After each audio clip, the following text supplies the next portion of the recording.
It's got a Waveshare. This thing's $73, so very reasonable. And that comes with the antenna compared to like 300 something for the Ublox ZED-F9P. And it's designed to fit on top of a Raspberry Pi. It'll fit on there's a Pi 4, I think. It'll fit on a Pi 0 as well. So it just uses the serial port, one of the serial ports on the Raspberry Pi connector.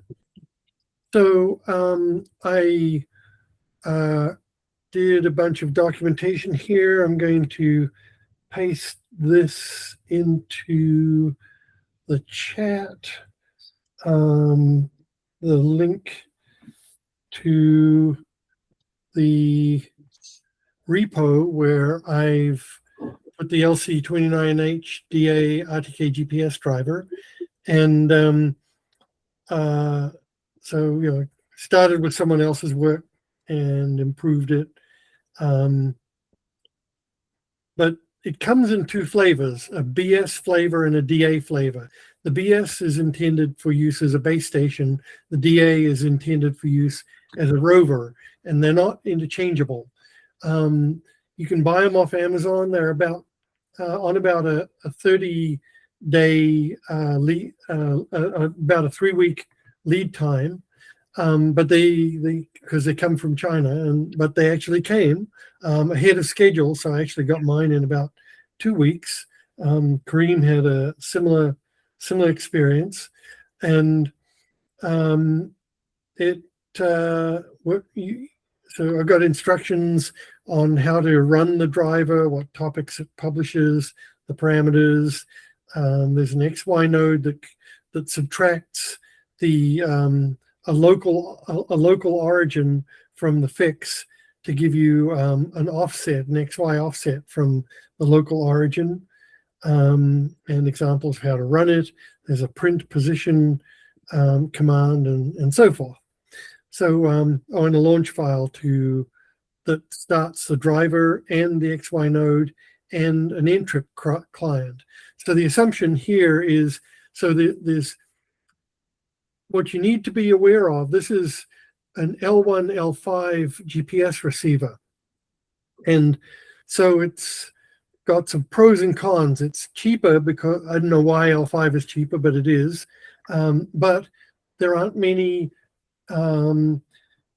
stations on the internet broadcasting L5 corrections, and you really want them for this.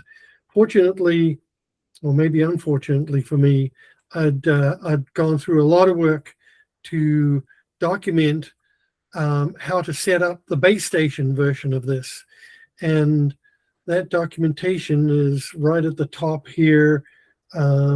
Information about the base station, how to set it up, system as a whole in this repo here. And I'm up to like 15 pages, but it includes testing results. So overview and software and how to use the Windows app to connect to the base station and what messages it supports and how you survey in, because the wiki, the Waveshare wiki is incorrect on how to do a survey in, but this approach works. So do you need a base station? Well, you need one if you can't get corrections off the internet, if you're too far away from an internet base station. So I don't know if Ray would need one. I'm close enough to a mount point called VN1 that's in North Dallas at the US 75 and Spring Valley kind of area. So I've been using their corrections pulled off the internet. But before I became aware that that was available, I actually went through this whole procedure, setting up a base station and setting up a caster. And so it's all documented here on how to set up a Linux Ntrip server that pushes corrections to RTK to go. And and useful base station commands. So I've been testing it, and that's where I think I'll spend a lot of time today. So for a while I had antennas. Paul, before you leave the subject of the base station, just to let people know, the VN1 didn't add L5 until just a couple of weeks ago. So Paul, you would have ended up going through that process anyhow. There are still legitimate reasons to go and set up your own base station. And you don't have to use an NTRIP server to get the data to it. There are other ways to do it, but NTRIP is probably the most common way, and you can get a free version of the SNP server to run locally if you don't want to go through RTK2Go. So RTK2Go is that internet service that gives you, like if your robot doesn't have an internet connection, right, then you can use some other method like wireless radios to get it onto your robot. But Paul's repo doesn't like provide a way to do that right now. It would be, in other words, it would be your responsibility to get the correction data into the receiver somehow. Yeah. The main reason to run your own base station is RTK2Go goes down every once in a while, and sometimes it's pretty bad. Yeah. And so all of a sudden you're without a correction source, and you go more than a few minutes without correction, and you're going to dwindle back to regular old GPS very quickly. Yep. So what was your connection method, Paul? Was it you talked about like I've got. I'll show you here in a tick. I've got a cellular. Oh, okay.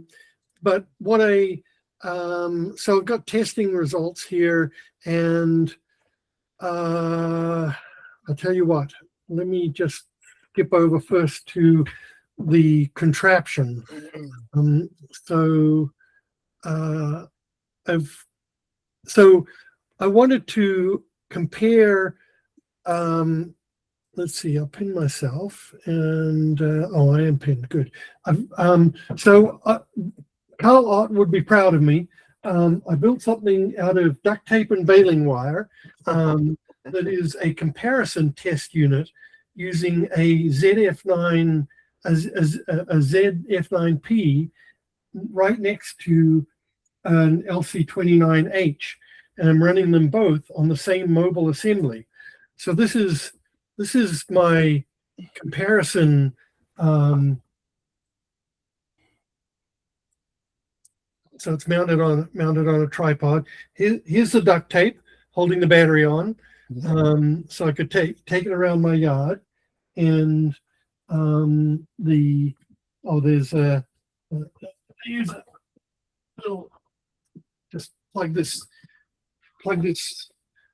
cellular modem in to the USB on the Raspberry Pi, and it looks like it's got an Ethernet attached to it, and that connects to the internet. And so then I can get corrections, and I can also go off to get into it from my home network, using VPN. So continuing on this monstrosity, we've got the ZF9 antenna and the LC29H antenna, and then this is the electronics board off of Moberry. The main thing I'm using is the Raspberry Pi, and plugged into the Raspberry Pi are the two GPS boards. Let's see if we can you can see the red one is the ZED-F9P, and the blue one is the LC29H. So this is real hacked together, but nonsense. I see you're fully shock hardened, military grade, weather resistant. That's a great setup there. All of that, Kareem. Carl would be proud of me. I don't see the baling wire. No, there's no baling wire, but there is string. The battery is held on All with right, string. good. So good. Zip maybe tie. that It's got a string. Yeah. It's got a string. That's better than baling wire. so Rubber bands too. so I took this thing out, and so what I wanted to do was, I put all this software together and the driver and documentation and everything, but I still didn't know whether the darn thing worked worked properly, and so that's what I want to talk about today, because I had a second purpose for this. I recently had my yard surveyed, and I think one of the points was off. So I wanted to resurvey my yard and compare it with what the surveyor produced, and using RTK to go. And I also wanted to check whether the LC29H was as good as the ZED-F9P, better, worse, whatever. So let's see. Let me switch to sharing my screen again. So this is my place, and so I'm going to walk through. Actually, I want to share something different. I want to share.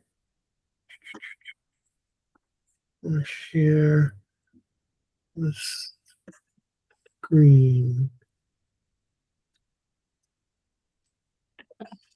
and I'm going to pop this over.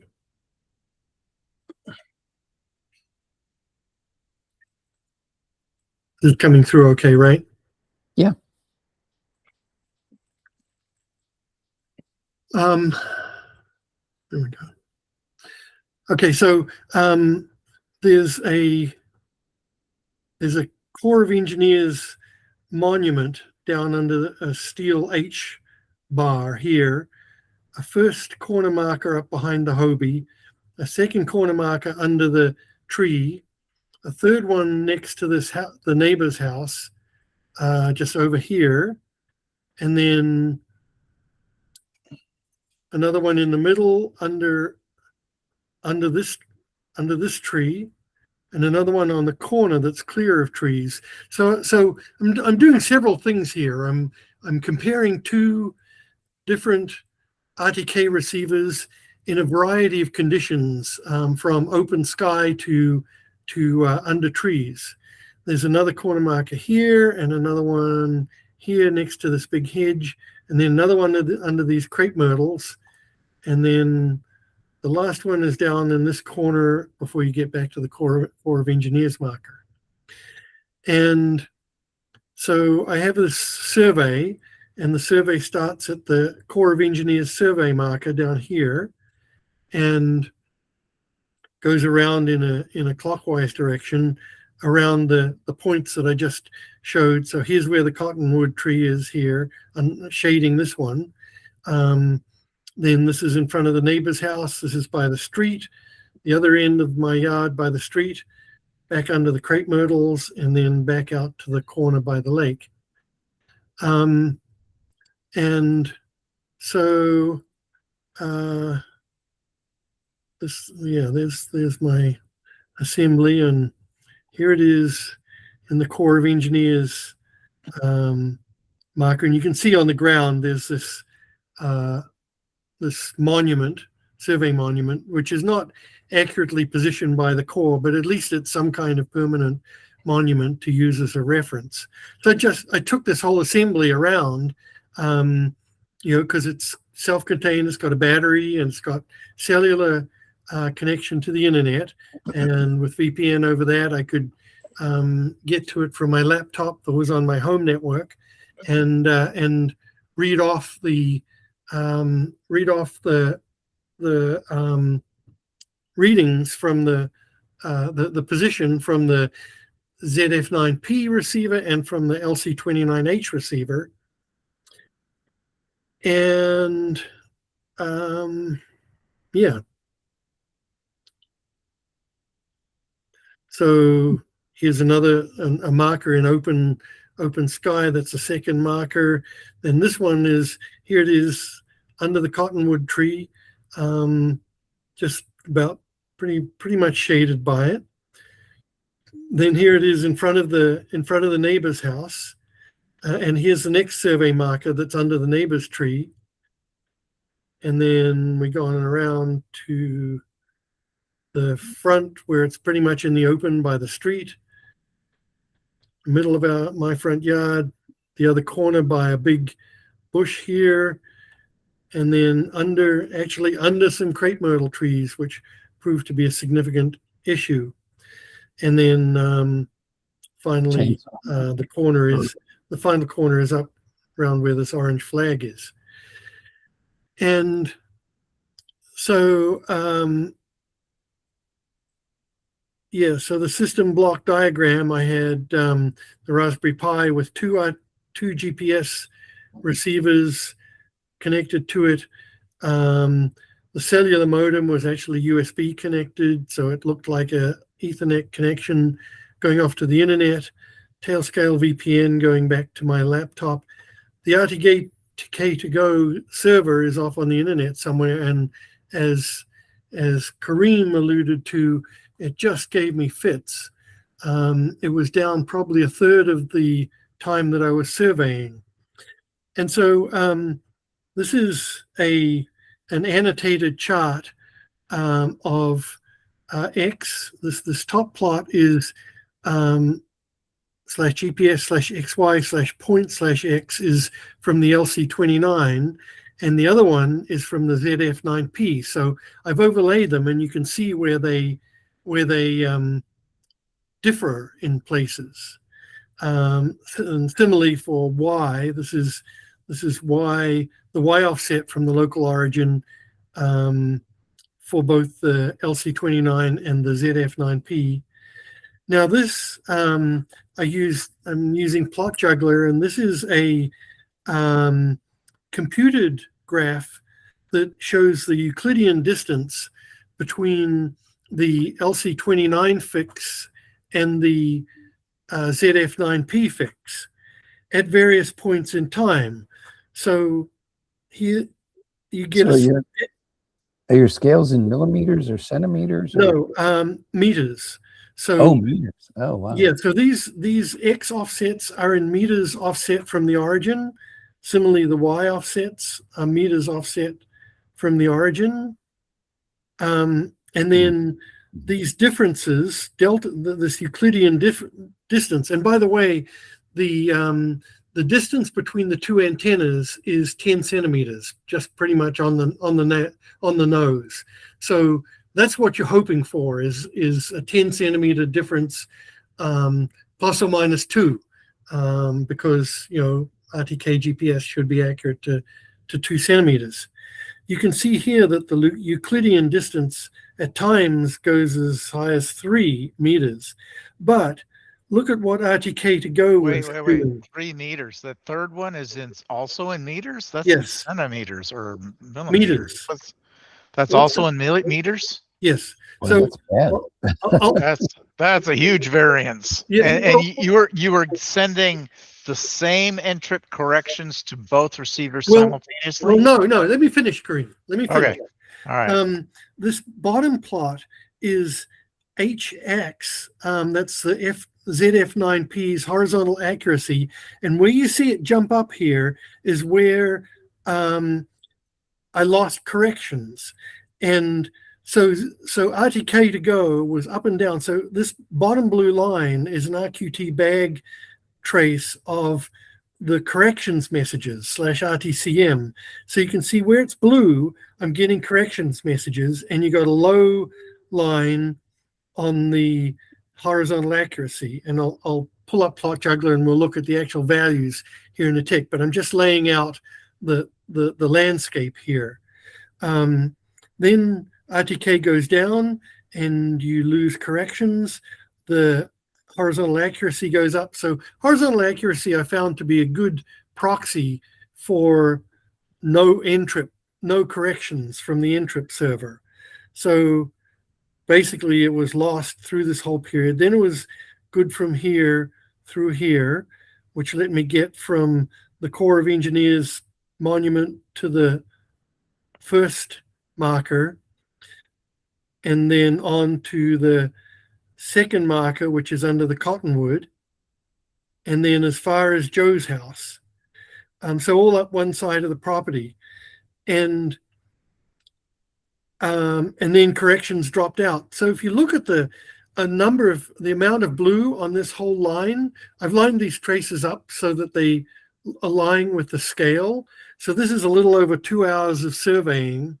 And I would say that probably a third of the time there were no corrections. And I was just like waiting for RTK to go, to come back.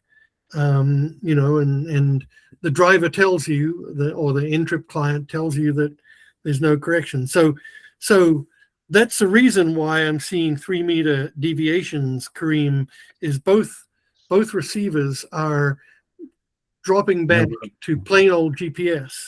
Sure. Yeah. But then where I do have good corrections, that's where it gets interesting. And I'll dig into that in a little more detail here in a bit. But I've annotated, you know, going around the property, and one like here is very interesting because it's under the crepe myrtle. It never could settle down under the crepe myrtle, and we're like a little over ½ meter while it's sitting actually under a dense foliage cover from the crepe myrtle. Okay, so that's the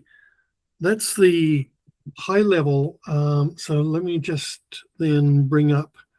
Yeah, I think certain leaves of certain trees are like a quarter wavelength of the, you know, base frequency or whatever that GPS uses. So yeah, it probably acts as a shield. Yeah. So so this is plot juggler, and starting out from, so you can kind of see when I move, you get this big spike because in Euclidean distance between the antennas, because as I'm walking, the fixes are coming in at different times from the two receivers. So they're reporting different positions. And so, and you can also tell when I move from the step jumps in the X and Y.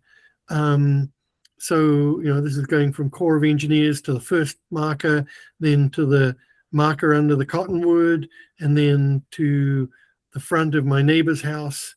So that, but that's what causes these 1.5 meter spikes, is while I'm walking. But now the interesting thing to look at is when it's stationary, what is the delta? So that's what I want to bring up. And so can you guys read this little 0.156 here? Maybe if you unpin me, because I don't need to be pinned for anything more. And so that this becomes bigger for you. Can you see that this says like 141 here? Well, I can understand it is. You have to tell me. It's pretty small. Okay, sorry, I can't make it any bigger. That's fine. At full screen, I can see it, but it's pretty tiny. Okay, so when the ZED-F9P says the horizontal accuracy is 141, that means 1.4 centimeters. That's my experience tells me it's locked in. It's got a good GPS fix at that point. That's as good as it gets. And so then the interesting thing to look at is what's the delta between the what's the Euclidean distance between the LC29H antenna and the ZED-F9P antenna when horizontal accuracy says 141, 1.4 centimeters. And in this range here, while I'm at the Corps of Engineers monument, the delta is about 15 centimeters. So, okay, I believe that. That's about, you know, they are actually 10 centimeters apart. So and it's saying 15, we'll give them each a couple of centimeters. And yeah, I believe they've got an RTK fix. So then I walk over to the first marker around the loop, and suddenly the delta turns into 0.359. So I'm like, what is going on here? So the two receivers are now saying that their antennas are 35 centimeters apart. And if I take a look at and zoom in on this little bit in Y, you can see that Y was just nicely aligned on the two receivers, but then after I moved it to its new position, looks like I jiggled it a bit here as I settled it, then they came up with a different fix, a lot different fix. And so the blue is, well, sort of the greeny color, the top line is the LC29H reporting 29.96 centimeters, 29.96 meters offset from the origin. The orange is the ZED-F9 reporting 30.32. So that's 36. That's the majority of the error right there, 36 centimeters of error. Okay, so that begs the question, who's wrong? And I don't have an answer, unfortunately. But I'll say this, that the level 5, when you read about level 5 L5 GPS, it says the constellation is incomplete at this time. It's not expected to be complete until 2027, and that this may affect accuracy. So that could be one explanation. Another explanation could be that the LC29 just isn't as good at locking on and holding a one cycle accuracy in the incoming waveform. And then, so then after I move on away from this location, you can see that they kind of get closer together again. And so is that how much time elapsed? Because while you were in this location, their spacing is very, very even. Exactly. So I think. So how long were you there? Is this seconds? This is seconds. So 1100 to 1300 seconds, about 200, about 3 minutes. So yes, I think it suffered an integer ambiguity in the RTK fix, and it got onto the wrong cycle. You also have to to really drill down on this, you'd have to show the number of satellites that each unit has and the subset of those that actually have correction data correlated coming in for them. That's a little more complicated to set up, but that's what you would have to see in order to get an idea of which one was more reliable. Yeah. Although I would default the same way you're leaning, that's probably the Ublox that's going to be more reliable given the number of satellites and the longer history that company has in developing RTK algorithms. But yeah. Yeah. And maybe if there aren't as many L5 satellites up there, then they don't get fixes as often or as good a fix. There's definitely fewer of them across all of the constellations. Right. You'd also want to correlate which constellations you're seeing. Yeah. Yeah.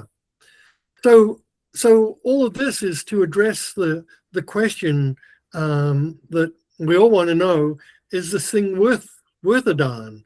How accurate is it? And so let's just move on a little bit in the data.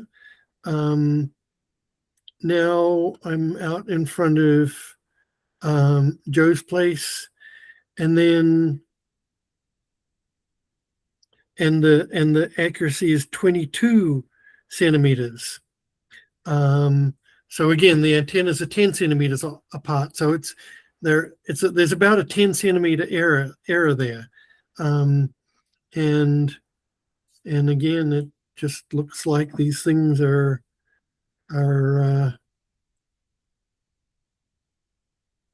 It's a repeatable error. 24.24 to 0.46. So they're about they're reading about 22 centimeters apart in Y, and the total distance is actually 10. So there you have a similar kind of situation. Now, Each time you place down your tripod, are you leveling it and are you orienting it the same way no, versus north? no, I'm not. Okay. All right. What was surprising to me, though, was how well it did under the cottonwood tree. So the cottonwood tree is, so there's the Corps of Engineers, there's the first one after that, and then this is the cottonwood tree. So it was off by 10, there was 10 centimeters of error under the cottonwood tree. So I thought that was pretty decent. Compare that with under the crepe myrtle, which is over here, and the error went up to 0.5 meter. And you can see the horizontal accuracy started to really degrade. It's like horizontal accuracy out of the ZED-F9P is saying 394 now. So that would be 3 centimeters. But really, when the ZED-F9P goes, horizontal accuracy goes up above like 180, you're toast. The thing's worthless. So really, once I hit the XY changes here is where I carried it from the front by the street around to the back under the crepe myrtles. And again, just to remind you of the crepe myrtles. You find my, yeah, this is it under the crepe myrtle. So it is actually dead under pretty dense foliage. And it's good data to know, okay, this is what happens. And right away you see that the ZED-F9 horizontal accuracy jumps from 197 to 788. It's up in the 500s, and the delta between, and it sort of tries to settle in and gets itself back down to about 30 centimeters reported between the antennas, but it never really gets there. And then an interesting thing happens. I carry it over to out from under the crepe myrtles off to an open sky area, just at the Corps of Engineers boundary, and it stays here. The horizontal accuracy is dropped down to 141 on the ZED-F9P, but the delta between the two antennas is reported for a time as 0.4 meters, 41, 42 centimeters, and then suddenly it locks in, it drops in to 6 centimeters. So at that point it's locked in. So let's have a look and see what happened on the y-axis around that time. Yeah, so now here, the lower line, the sort of orangey line, is the ZED-F9P. The bluish one is the LC29. So it looks to me like the ZED-F9P was off by maybe a cycle or two. So like here where they're aligned, there's like a 5 centimeter difference between them in Y. Prior to that, where they're misaligned, there's a 290 to 790, a 500 millimeter, or about 0.5 meter difference. So looks to me like the ZED-F9P lost lost its fix while it was under the crepe myrtles, and it took a little while. By a little while, I mean specifically from about 5,250 to 5,450, say, to 5,650. So it took about 200 seconds, so about 3 minutes, for the ZED-F9P to find its lock again and get locked back in after sitting under that crepe myrtle. So that was kind of pretty interesting data. So, I'm going to say that since the ZED-F9P did a clear jump when it was in clear sky, that it was the thing that was wrong in this case. You need a third system to figure it out. So, yeah. So do I think this thing works decently? Along with other experiments, I'd say it's probably good to 10 centimeters. It does seem to get off a cycle here and there to me. I don't think it's as good as the ZED-F9P, but for $73 versus 300 and something, it sort of depends on how accurate you need to be, and for your application. So I'd say it's not junk, but I don't know whether it's it or the L5 satellite constellation that's causing it Not complete do yet. what I believe is performing poorly, performing not to a level of RTK accuracy. I love that we have this level of expectation from RTK now that is just crazy compared to normal GPS, right? It's like we're quibbling about 10 centimeters, 20 centimeters.